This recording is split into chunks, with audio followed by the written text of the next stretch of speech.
કરવા માંગુ છું, મારા સમાજને જાગવું પડશે. આમ બેસી રહેવાથી ના મેળ પડે. ઘર ઘર આ સિંહણો ના જાગશે ને ત્યાં સુધી તમારા સમાજમાં કશું ના થાય. હું એક હાઉસવાઇફ તરીકે આટલું બોલું છું. મારા સમાજને તમે આગળ આવો. આ બટવારાથી પાછા વળી જજો. કોઈ આપવાનું નહીં. આ સમાજ પેલો સમાજમાં જોડાતા નહીં, પાર્ટીમાં જોડાતા નહીં. આ એક ખુરશીની લડાઈ નથી, આ એક સમાજની લડાઈ છે.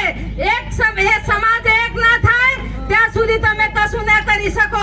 તમે હિન્દુમાં બટવારા થયા, ઈસાઈમાં બટવારા થયા, કઈ રીતે કહી શકો અમે આદિવાસી છીએ? હે, તમે કઈ રીતે કહી શકો?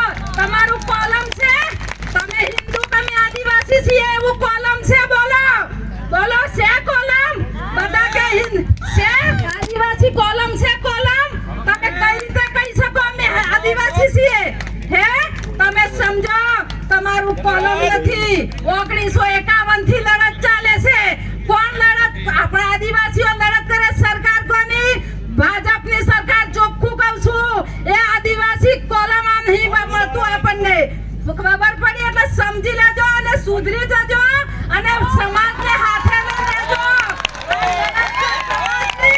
આ સમાજને એક ના કરશો ત્યાં સુધી તમે કશું ના કરી શકો. હું મારા સમાજ તરફથી કહું છું, મને ટાઈમ નથી. જય જોહાર, જય આદિવાસી. ખૂબ ખૂબ ધન્યવાદ. નારી